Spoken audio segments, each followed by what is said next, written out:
you and Tupac were really close. Mm-hmm. That was my dog. I remember there was this one interview that he did where he said that, you know, he was talking about the shooting situation and kind of what he felt that Biggie wasn't helping him with that situation. And he compared it to a situation that you were in LA, and he helped, you know, kind of fix that. You gotta realize a lot of times in the game or in the streets, you gotta have the right people in your corner to have sit downs with certain people. Cause it ain't just gonna go away if you just be like, well, nah, I'll avoid somebody or whatever.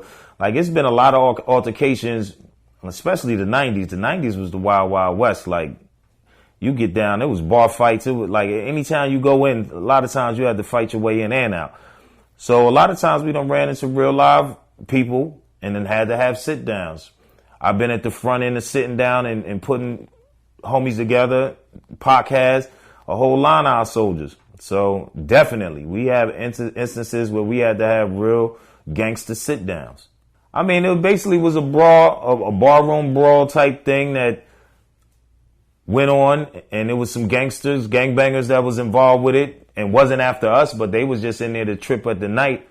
But it was words out like we were talking and all this. So we had to sit down. We had to go in the middle of Compton and have a sit down with the homies. And that's just what we did and squashed it.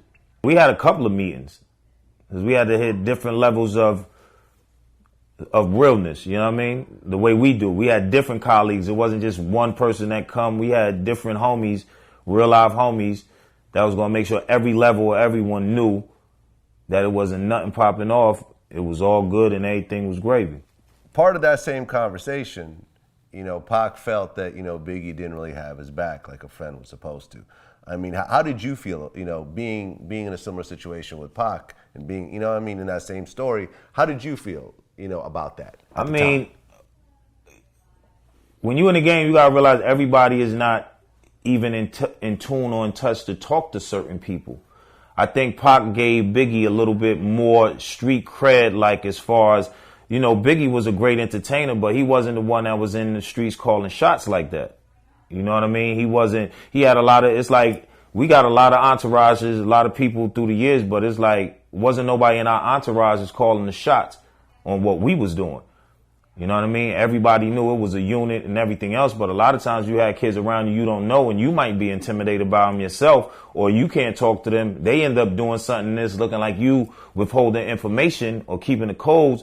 But if you got a homie, you supposed to always let your homie know, you know what? These dudes, watch them, don't be around. Or if it's somebody around that I don't trust, or usually, I mean, I don't be around people like that, but if I'm knowing my people's going to be around, I'll let them know beforehand. That ain't the party you need to be at.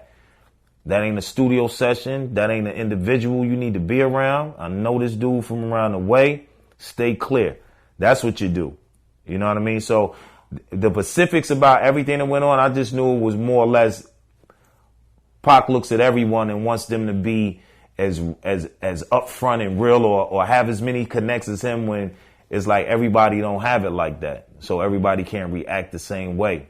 And certain niggas is not on the front line like that. And you said in another interview that if both Biggie and Pac had lived, that they probably would have worked it out. I mean, definitely. It was two. You can't be that big in the game at the time in the 90s. They were like two of the biggest out there. And at the end of the day as well, Biggie and Pac was businessmen.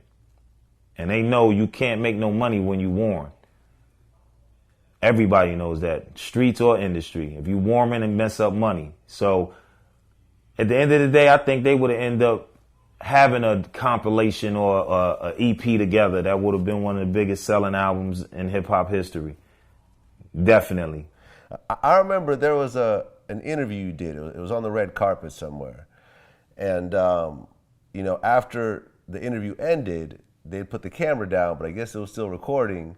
And it sounded like you said, like, the last time you saw Pac was in Cuba. Nah, I smoke a lot of weed. I don't remember that far back. You know, Tupac did study Machiavelli, and Machiavelli was someone that did fake his own death. Yeah, Pac was a jack of all trades. He could pull off a lot of things. I mean, I'm loyal. If I know anything, won't nobody else know.